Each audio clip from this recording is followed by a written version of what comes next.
السلام علیکم ورحمۃ اللہ وبرکاتہ۔ خواب نامہ کے پروگرام خوابوں کی تعبیر کے ساتھ میں حاضر خدمت ہوں محمد وسیم اکرم القادری، اس دعا کے ساتھ کہ سامعین و ناظرین بھی خیر و عافیت کے ساتھ ہوں۔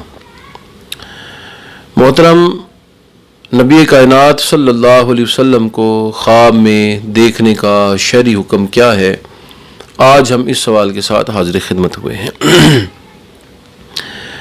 سامعین و ناظرین گرامی، رسول اللہ صلی اللہ علیہ وسلم کو خواب میں دیکھنا شرعاً جائز اور درست ہے۔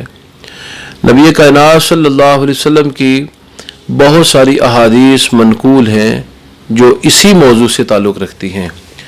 ان مبارک احادیث میں نبی کائنات صلی اللہ علیہ وسلم نے اس کی وضاحت فرما دی ہے کہ جس شخص نے رسول اللہ کو خواب میں دیکھا اس نے رسول اللہ کو ہی خواب میں دیکھا، کیونکہ شیطان رسول اللہ صلی اللہ علیہ وسلم کی مثل شکل و صورت اختیار نہیں کر سکتا۔ یہاں حاضرین اس بات کا خیال رکھیے کہ وہ خد و خال اور جسمانی اوصاف جو احادیث میں رسول اللہ صلی اللہ علیہ وسلم کے منقول ہیں، اگر خواب میں نظر آنے والی ہستی اور شخصیت کے وہی خد و خال ہوں گے تو وہ ہستی اور وہ شخصیت رسول اللہ کی ذات ہے اور وہ خواب سچا ہوگا۔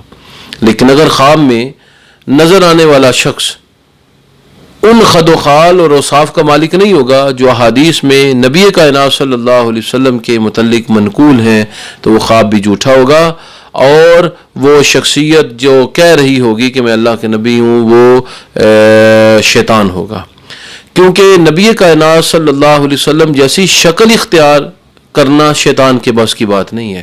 کسی اور شکل میں آ کے کوئی دعویٰ کرنا یہ اس کے بس میں ہے اور وہ اس طریقے سے اپنے کام اور معاملات کرتا ہے لوگوں کو گمراہ کرنے کے لیے۔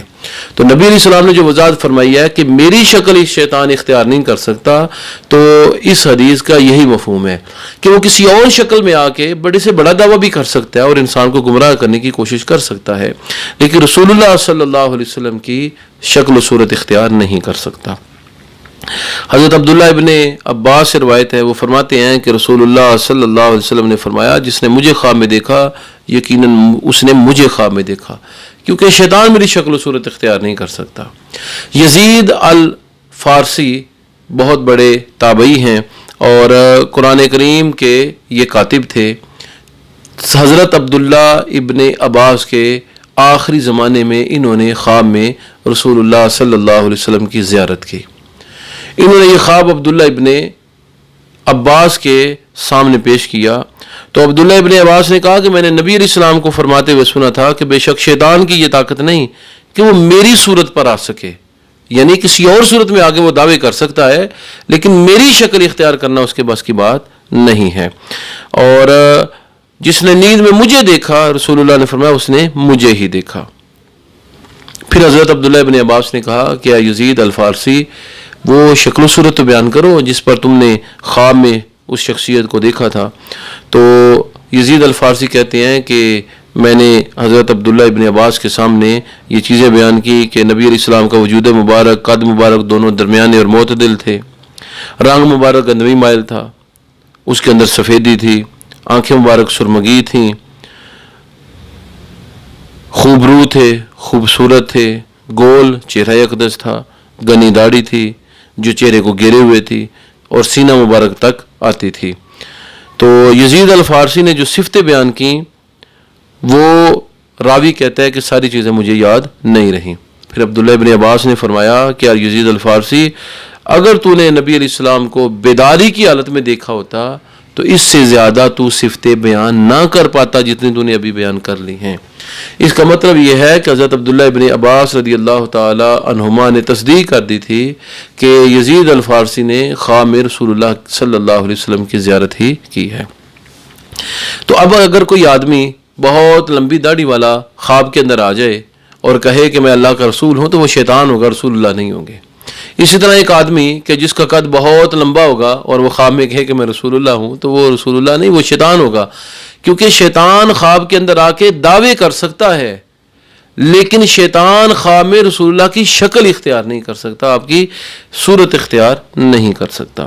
یہ بات احادیث صحیحہ کے اندر موجود ہے کہ نبی کائنات صلی اللہ علیہ وسلم نے اس کی وضاحت فرمائی ہے اور اپنی امت کو آگاہ کر دیا کہ جس نے خواب میں مجھے دیکھا مجھے ہی دیکھا، کیونکہ شیطان میری صورت اختیار نہیں کر سکتا۔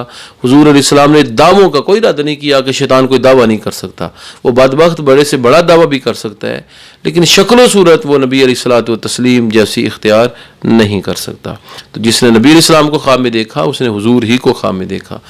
یہاں یہ بات بھی مد نظر رکھی ہے کہ نبی علیہ السلام کو جس نے خواب میں دیکھا تو اس بندے کا خواب اس کے لیے حجت ہوگا، دوسروں کے لیے حجت اور دلیل نہیں ہوگا۔ رب تعالیٰ سے دعا ہے ہمیں نبی کائنات صلی اللہ علیہ وسلم کی زیارت مبارکہ سے مشرف فرمائے۔ آخر پر سوال و جواب کا سلسلہ اور تعبیر خواب کے حوالے سے چند ایک خواب ہیں اور ان کی تعبیر ہم پیش کریں گے۔ ایک محترم فرماتے ہیں کہ انہوں نے خواب میں دیکھا ہے کہ شادی کا لباس پہن رکھا ہے اور کچھ لوگ نماز پڑھ رہے ہیں، وہ ان میں سے کسی کو نہیں جانتے، صرف ایک شخص کو جانتے جو ان کا شاگرد ہے۔ سرخ رنگ کا جوتا پیش کیا جاتا ہے اور کہا جاتا ہے کہ اس کو پہنے، اور اس کے اوپر ناگ اور نگینے لگے ہوئے ہیں، سفارش پر یہ جوتا پہن لیتے ہیں۔ پھر یہ مسجد کے قریب کہیں کھڑے ہوتے ہیں یہ نماز پڑھنے کی جگہ پر، تو وہاں جماعت ہو رہی ہے، یہ دیکھتے ہیں کہ جوتے کے ناگ جو ہیں وہ ختم ہو گئے ہیں۔ پھر یہ ایک جگہ پر ہوتے ہیں، دیکھتے ہیں کہ ایک چھپکلی نے چھوٹی چھپکلی کو منہ میں لیا ہوا ہے اور یہ اپنے شاگرد کو کہتے ہیں کہ دیکھ لینا ابھی یہ چھپکلی اس کو نگل لے گی۔